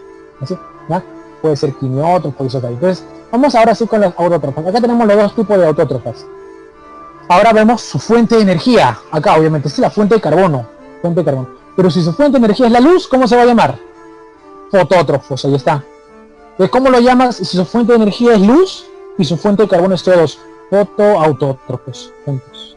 ¿Cómo se llama cuando su fuente de energía es la oxidación de moléculas? Quimiótrofos. Se oxidan moléculas, quimioautótrofos. Pero ¿qué pasa? Las moléculas son de dos tipos, ya hemos visto. Si son quimioautótrofos o quimiolitótrofos. O sea, ¿qué pasa si la molécula es orgánica o inorgánica? Si es inorgánica, acá está, se va a llamar quimiolitótrofos. Inorgánica, oxidación de compuestos inorgánicos. Y si es molécula orgánica, se va a llamar quimioorganótrofos. ¿Cuál es la forma de hacer preguntas sobre este tema? Pues por ejemplo te preguntaron una vez sobre qué pasaba con una bacteria que consumía plástico. ¿Qué es? Escribe, te leo. Es una bacteria que consume plástico. Te leo. ¿Quimiolito o quimioorgano?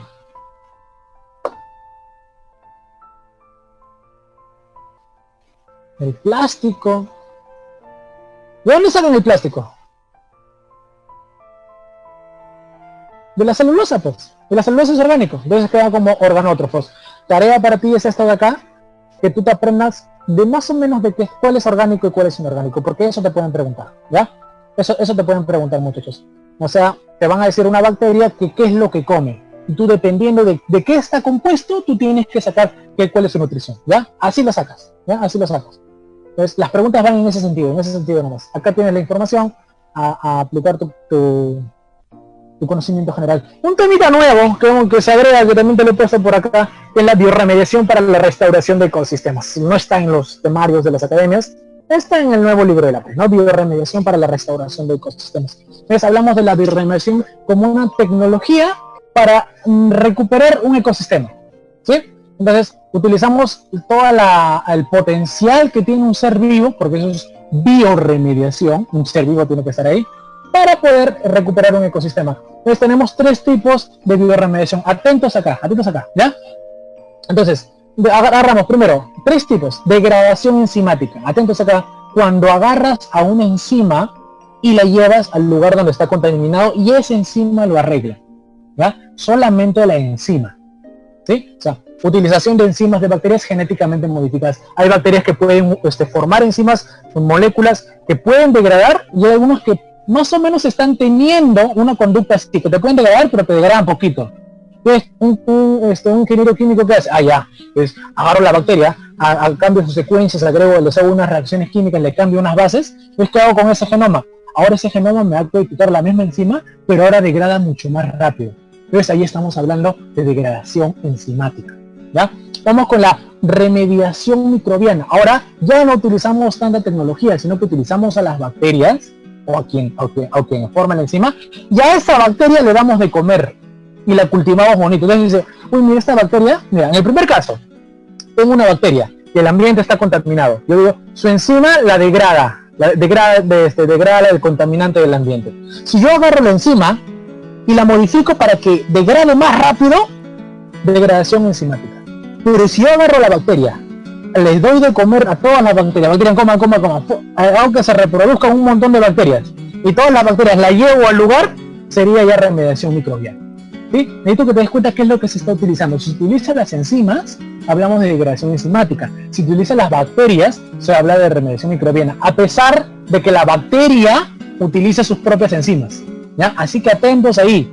Si te hablan de cuánto utiliza solamente la enzima, sería degradación enzimática. Si te hablan de utilizar una bacteria que forma enzimas, sería remediación microbiana, ¿ya? Entonces ya utilizamos al organismo en sí, la remediación microbiana. Y la fitorremediación es la más fácil, ¿no? La que utilizas plantas, es un bajo costo y está muy en desarrollo, pero tiene un potencial altamente eficiente, ¿no? Algas, pueden usar alguitas, plantitas, algunos honguitos, entran en fitorremediación. Ya muchos, esto de acá, atentos, temita nuevo, ¿sí? Practico con mucho cariño, ¿ya? Seguimos muchachos. Seguimos, Careta, ya para terminar y hacer toda la... He sacado 10 preguntas de ahí, de ellas, y las hemos puesto acá, las que considero que son un poquito que te van a hacer pensar. Ya de todos modos vas a tener las claves, pero vamos a ver qué te les va, ¿ya? A ver, todavía está nomás. Célula animal, entonces vamos por acá. Diferencias entre animal y vegetal. Primero la pared celular, ¿no? La pared celular, acá tiene una pared celular, ¿sí? hecha de celulosa, que le da rigidez, la protege de la tensión osmótica para que no reviente en la turgencia, esto, ¿ya? Acá no tiene pared celular, ¿ya? ¿Qué pasa con las células que se encuentran, por ejemplo, un protozoario que se encuentra en un medio hipotónico? Él no revienta, pues, ¿qué tiene? Él tiene una vacuola chiquita. Su vacuola es una vacuola contráctil o pursátil que se encarga de bombear todo el agua que entre, la va sacando, para que no reviente, porque si no reventaría la media, ¿ya? ¿Qué más? Otra diferencia más. El glucocálix, una serie de glucoproteínas que están incrustadas en la membrana, ¿no? A la membrana, para el reconocimiento, ¿no? Básicamente hay en la gran mayoría, en muchas células humanas, ¿ya? En células animales. Eso de acá no tiene, ¿no? Cuando su célula ni se desplaza, se queda en su sitio por la pared, no tiene que reconocer a otra, pues en cambio acá sí. Como una se va al otro lado, el linfocito está dando vueltas por tu brazo, luego se va a tu pierna, va a ir a toda la célula, le va a pasar, si le pide documento, ¿no? Documento, lo agarra el pecho y lo levanta. Listo.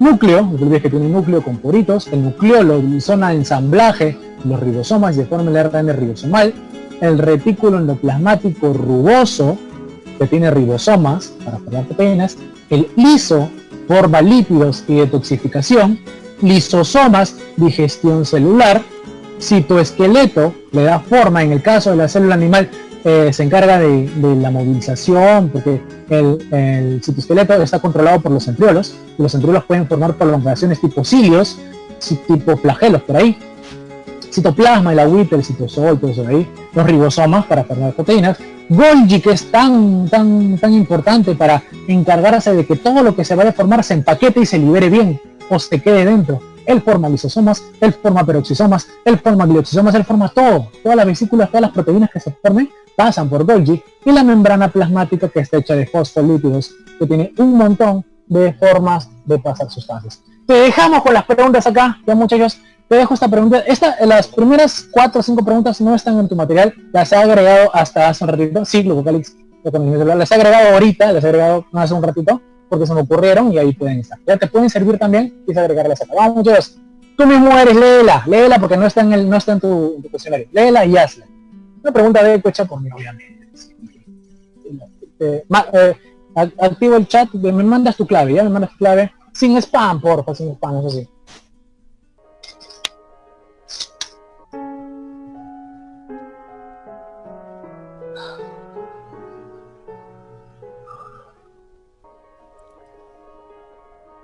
Los leo, muchachos. Acá largo, ¿no?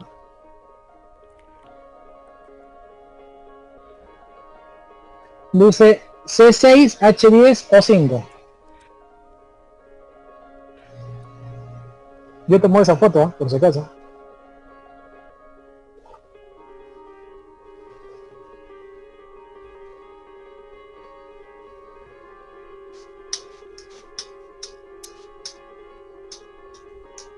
Muy deco, ¿no? Así te gusta, te deco, Algunos no pedías deco, estaba por ahí sapeando en los chats de los otros profesores, pero de deco, tate tu deco, pues hijo, tate.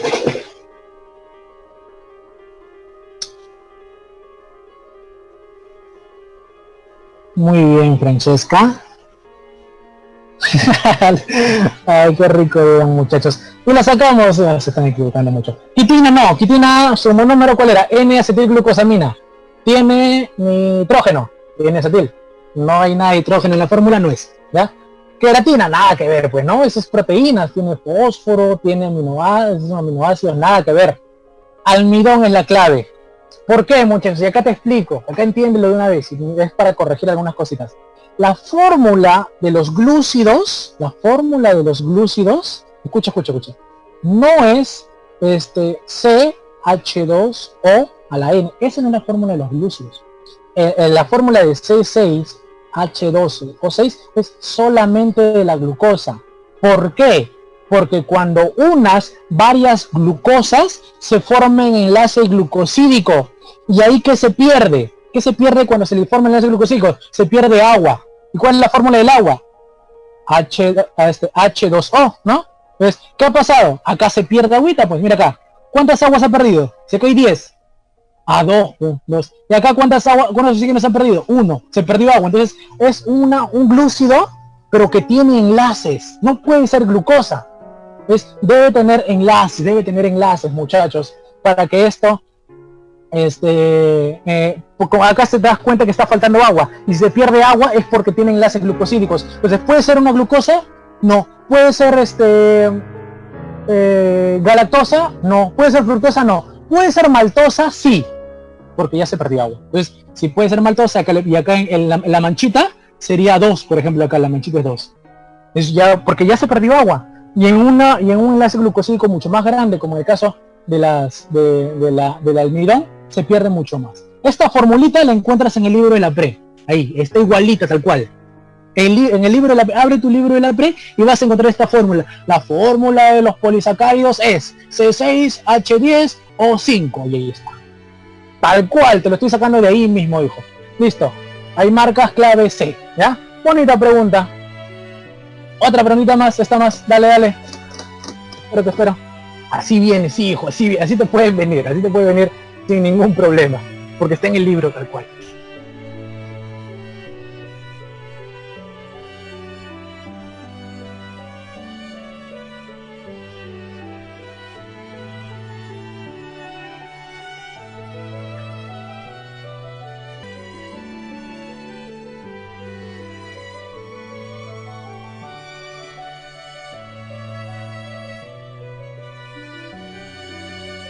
Creo que, mira, la estrategia, ¿cuál es? Cada vez que te hablen de funciones, si tienes en las alternativas ribosomas y RER, como tiene la misma función, no es, pues, ¿no? Obvio. Varios han marcado, wow, ¿Ya? Gonji, ¿seguros? Clave. Vamos a marcar con un lapicito. Clave. Ahí está. Lisosomas, clave B. Entonces, es un trastorno mortal, suele matar a las personas, que le padecen al realizarse un estudio a nivel de los fibroblastos, que ya son las células que cuando una persona muere aún se ve qué es lo que está pasando dentro. Algunas vesículas contienen material no degradado, o sea, ya sabes que es una vesícula, ya sabes que es una vesícula.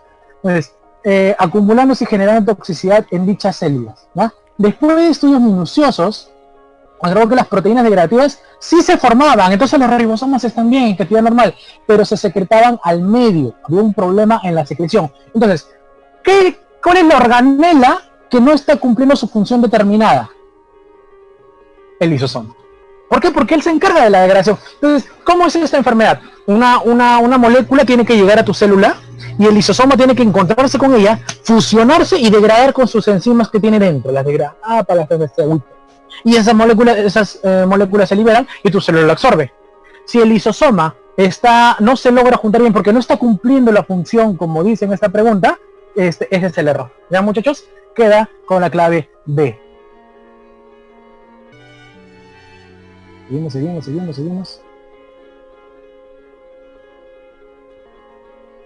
Vamos, desde acá. Luis mueres.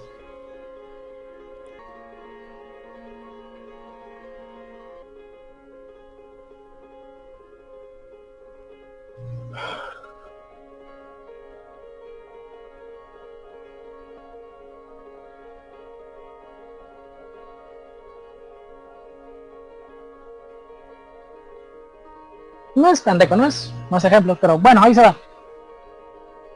Muy bien. Cutina y glucolípidos, ¿ya? Ve la clasificación en esas tres, te la restringe, ya muchos. Simples, lípidos, esteroides.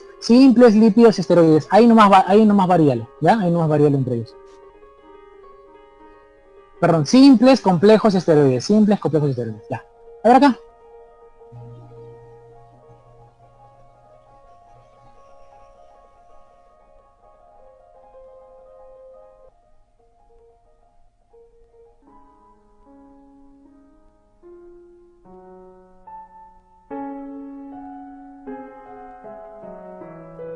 Ahorita retrocedemos a la 1, ¿ya? La foto la tengo ahí en mi celular, porque le tomo foto, agarro un frasquito y le pongo eso. Está bonito, y ahorita retrocedemos. Muy bien, ácidos nucleicos, correcto, clave C.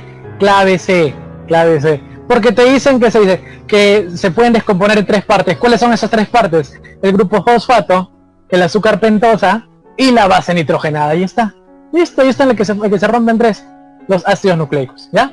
Listo, seguimos. Esta ya está en tu librito. ¿Cuál marcaste? En tu cosa que te mandé. Sin spam, por favor. Reproducción. Qué sanos son ustedes, ¿eh?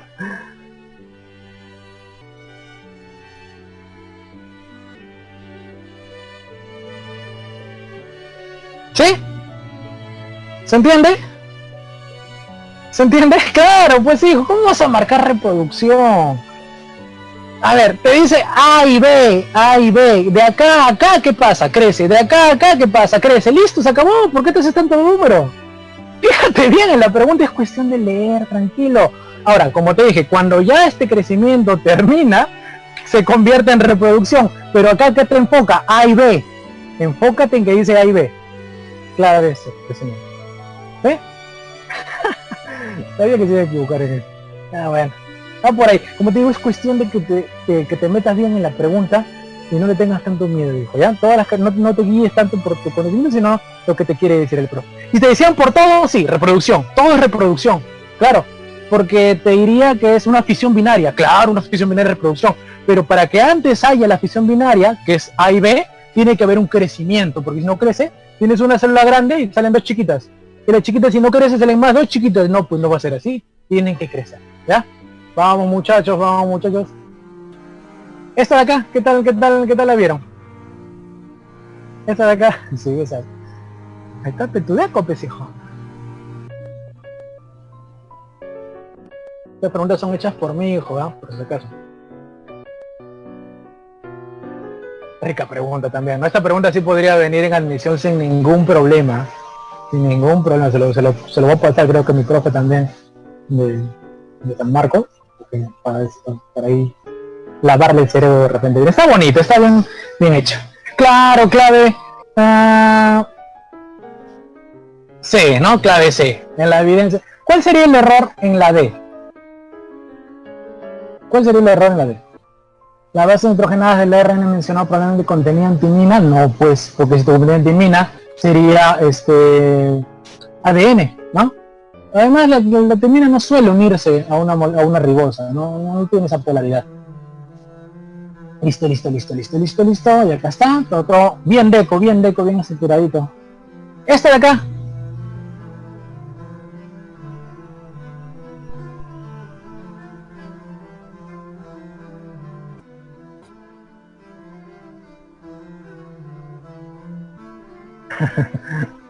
Vamos a estar acá, muchachos. Claro, te lo he puesto acá porque necesito explicar esto, ¿ya? Vamos a estar acá. Ya, ¿cuál era el dato que tienes que manejar? Que la concentración de sales dentro de una célula, dentro de un glóbulo rojo, es de 0,9% de sal. 0,9% de sal, ¿ya? Y eso ha venido en el examen de admisión, sí, ha venido. Cuando yo empecé a trabajar, que hace un año y medio casi, esa fue una de las primeras preguntas que vino, ¿ya? Que te daban una pregunta parecida, que te daban, que tienes que saber el dato, sí, saber el 0,9, y ahora aplícalo, ya te dije, la concentración dentro de las células es 0,9, ¿cuál es la clave? Aplica, vamos, no es suficiente. C, D, a ver, entonces, primero, partimos de la idea de que la A en qué medio está, hipotónico o hipertónico. A, escribe, A, hipotónico o hipertónico. Ahora te doy el audio, dijo un ratito. A en qué está, hipotónico o hipertónico o isotónico. Son tres, ¿eh? Isotónico, claro, muy bien. Los glóbulos rojos están tal cual, así con su hendidura, bien bonitos. Pregunta, ¿cuánto es la concentración de sales en el agua? ¿Cuánto es? 0,9, igual que dentro de la célula. Muy bien. Acá, hipotónico o hipertónico el agua. B. Hipotónico o hipertónico el agua.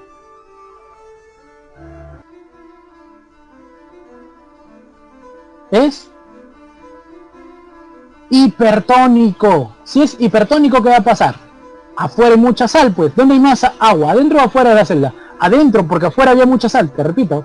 Pues adentro hay más agua. ¿Qué hace el agua? Sale, pues se deshidrata, sale, ¿no? Esto de acá, ¿con cuánta concentración sale? De 1% en adelante. 1, 2, 3, 4, un montón de sales, porcentaje, delante puede pasar esto. Y esto de acá está en hipotónico. Como afuera hay más agua, el agua va a entrar. Y al final termina de reventarlo, ¿no? Entonces la clave, ¿cuál sería? En frasco B, la concentración de sales, el de agua, en el agua podría ser del 1%. Clave B. B, acá está. ¿Cuál es el error en la A? En el frasco de la A, la concentración en glóbulos rojos es mayor que en la del agua. No, es isotónico. En el frasco C la concentración de sales es de... No, 0,9 nada que ver. El fenómeno ocurrió, es difusión simple. No. ¿Cómo se llama el fenómeno? ¿Cómo se llama el fenómeno? El fenómeno ocurrido. Yo la hice, por si acaso, está bien dando la pregunta. Oh, habla, ¿cómo se hizo? Ósmosis. Correcto, muy bien, jóvenes. Perfecto. A ver, saca. Sí, ya te la expliqué varias veces. Si no la has hecho, ya te pego. Ya. Me escapo la cuarentena y te voy a tu casa y te pego.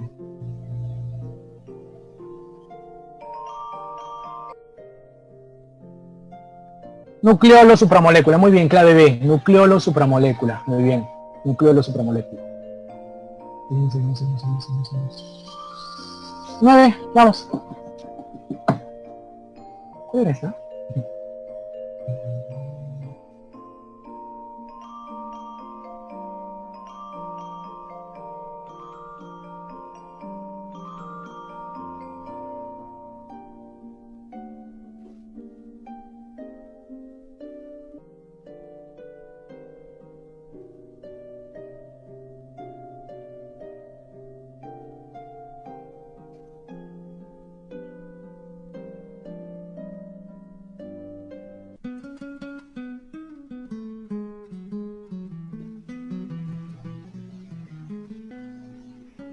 Ya, dice la A. ¿Por qué la A? ¿Dónde te dice que es gran positivo? ¿Dónde te dice que es gran positivo? ¿Por qué lo deduces? No, pues no puedes saber. ¿Y si es gran negativo? Ah, ya ves. B. Posee pigmentos fotosíntesis. No necesariamente, no te habla que hace fotosíntesis. Clave C. Carece de mitocondrias y las reacciones exergónicas ocurren en las invaginaciones llamadas mesosomas. La B, bueno, posee una cápsula cuya función es evitar la fagocitosis. No necesariamente, era una estructura variable. Exergónica, sí, las que liberan energía. Los procesos de respiración celular que liberan energía, ¿ya? Ahí ocurre la respiración celular, ¿ya? Obviamente no te voy a poner respiración celular, ¿no? Es más rico, pero reacciones exergónicas. Y por último, ese de acá, tú mueres. Las neoplasias.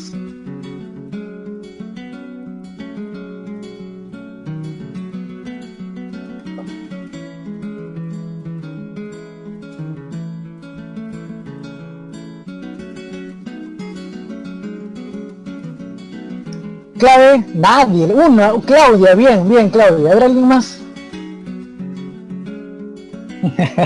Qué rica pregunta. Muy bien Brigitte, muy bien Anthony, muy bien Adrián, listo. A ver, clave D, correcto, glucocálix. ¿Por qué?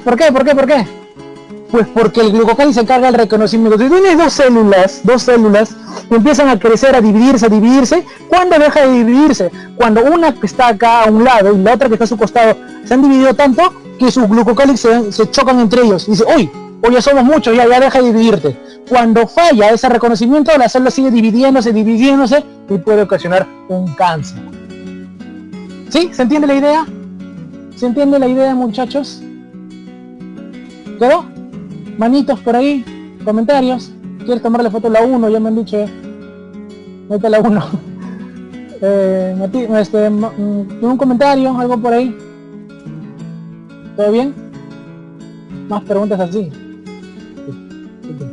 Demora, serio.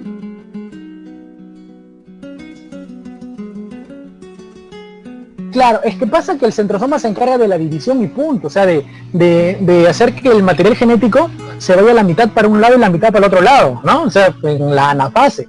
Pero eso no tiene nada que ver con que la célula se empiece a dividir o que no.